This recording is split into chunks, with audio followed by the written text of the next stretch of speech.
Well, Jung is often referred to as the originator of this idea of the inner child in his descriptions of archetypes, in which he argued that we may extend the individual analogy of the divine child to the life of mankind. In other words, this inner child is sitting there in our inner self, and it pops itself up from time to time, depending on how wounded it might be. But it's essentially the emotional and the psychological part of a person's childhood self that stays with the person in adulthood. So when I'm working with clients and I'm introducing the inner child idea, I sort of have a visual in my mind about, how they can visualize it for themselves, because obviously I'm going to point it out, but they have to do the work on it. And it's a little sort of mini version of themselves that I'm thinking about that sits there in their psyche. And when things are very stressful, when things are overwhelming, when things are problematic or traumatizing, that little inner child becomes the dominant voice within the person, or within the adult. And so the adult, although logical and practical and can, go to work and, make food and get dressed and all that, when it comes to emotional things, the inner child sort of drives the bus. Okay, so that's essentially how I describe it to clients. And the reason for this, or the reason for the wounded inner child, is that our childhood experiences affect who we are as adults. Now, as clinicians, you're probably saying, well, yeah, of course, doesn't everybody know that? No, they do not know that. And you probably have run across people over the years, clients and such, that are like, what? You think what happened to me when I was 10 affects what I'm doing now and how I'm choosing my relationships and my, how I get along with people and so on and so forth? Yes, absolutely, particularly when it has to do with the inner child. So this is something that hopefully you'll be able to describe to your clients after this presentation.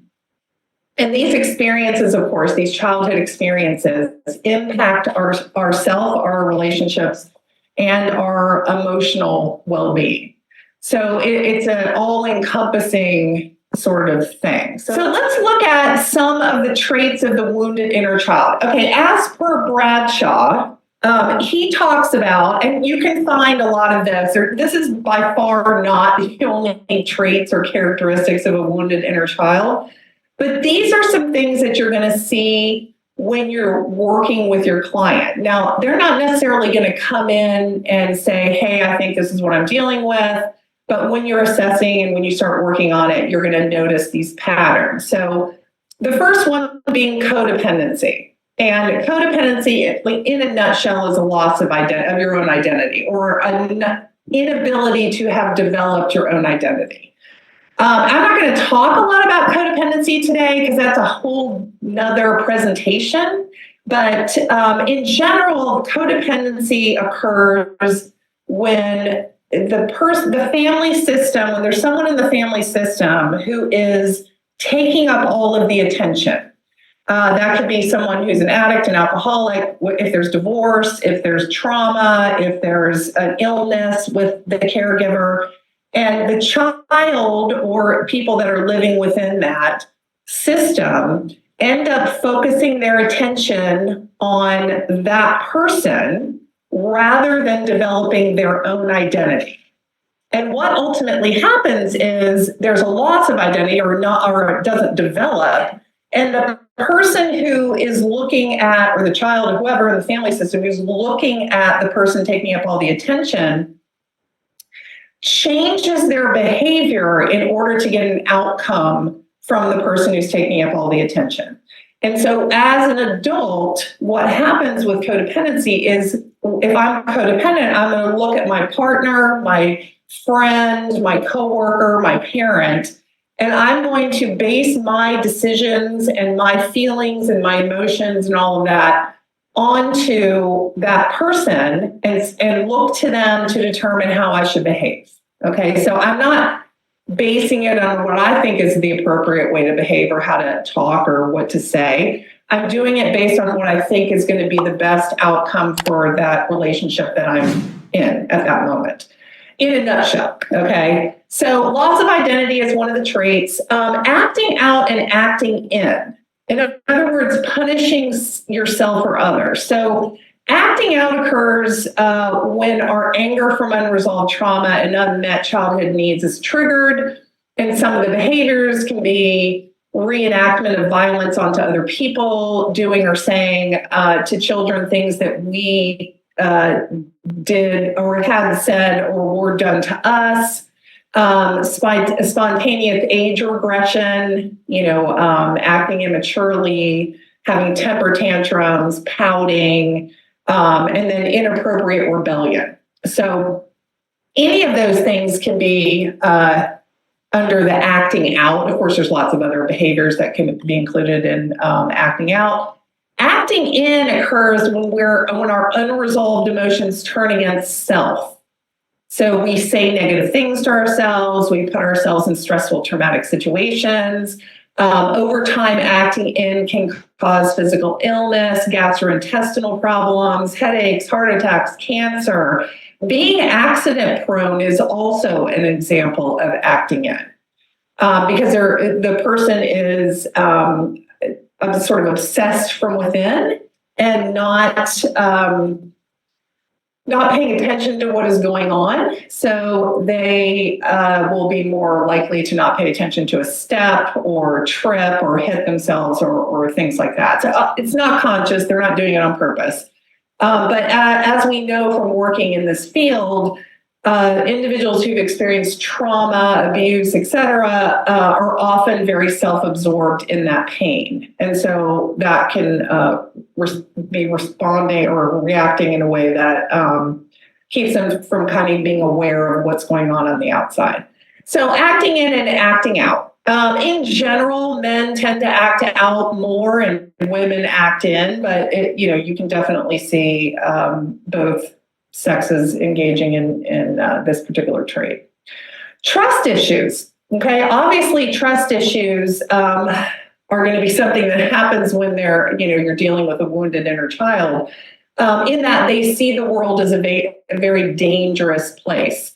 The reason is because their caregiver is untrustworthy or unpredictable or inconsistent. And so the child develops a deep sense of distrust, and the world becomes this hostile, unpredictable place.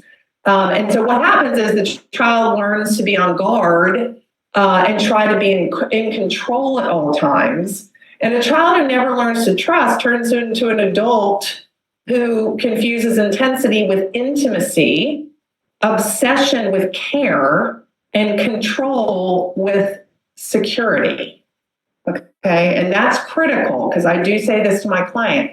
A child who does not learn to trust confuses intensity with intimacy. Infatuation is love. Obsession with caring, and control with security.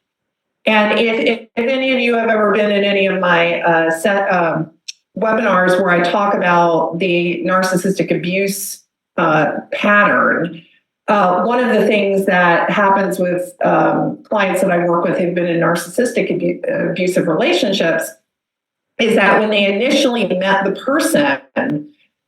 person appeared to be very in control, which was appealing to them. And so that felt like security. And so it's only until later, when they're later on in the relationship, or if the abuse starts or whatever, that they realize that actually somebody who is presenting as being controlling is actually not going to be able to create security.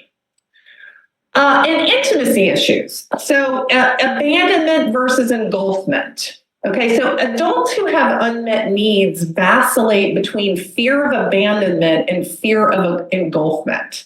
So when you're dealing with a client who has a history of pushing people away, but then wanting them to come back in, the way this plays out is disruptive relationships. So if they're in patterns of romantic relationships where they break up and get back together and break up and get back together, that's what we're talking about, or if it's a family system where somebody's acting out and so they push everybody away, they're mad all the time, they do terrible things, and then they want to be near that person, that family member again. That's what that looks like. And so sexual dysfunctions are going to also align with intimacy issues. Dysfunctional families also include poor sexual modeling in the family. So it's not just about the emotional piece. So that can look like a parent's disappointment in a child's gender. They really wanted a boy, but they got a girl. They have contempt for the child, or they neglect the child's developmental dependency needs. So that may be how it plays out. And these are little nuances that sometimes we don't always ask when we're doing our initial assessment, but I include them because I think it's important when we're doing, we're trying to figure out how we're going to treat our clients. Let's look for these little, okay, well, what about this? And what happened? How did your parents react to you? And were they there for you and emotionally and physically and all those kind of things? And I'm going to clarify that a little bit more as we talk. Addictions and compulsions. A child with alcoholic or addicted parents are by definition emotionally abandoned. There is no way, although I talk about this with my clients all the time, that if they had a family member or a parent who was an alcoholic or an addict, that they had their emotional needs met. It doesn't matter if the parent was in the house, okay? It matters that when you have drugs and alcohol and there's an addiction situation, it is impossible to meet the emotional needs of anybody, including self. So children, as we know from basic, adult children of alcoholic stuff, children change roles in the family. And they might become a spouse for the parent or a caretaker for the parent. And addiction is a pathological relationship to any form of mood alteration that has life-damaging consequences.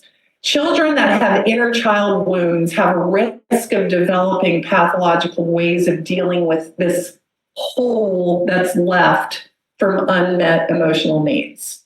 So, and this plays itself out as the clients who have buy all of these, expensive things, clothes, cars, houses, whatever it is, in an effort to fill up a hole that cannot be filled with stuff because it's from a unmet emotional need, not an unmet physical need. And then emptiness. So a low-grade chronic depression that plagues an adult is essentially how they're going to report emptiness. A wounded child has to take on a false self.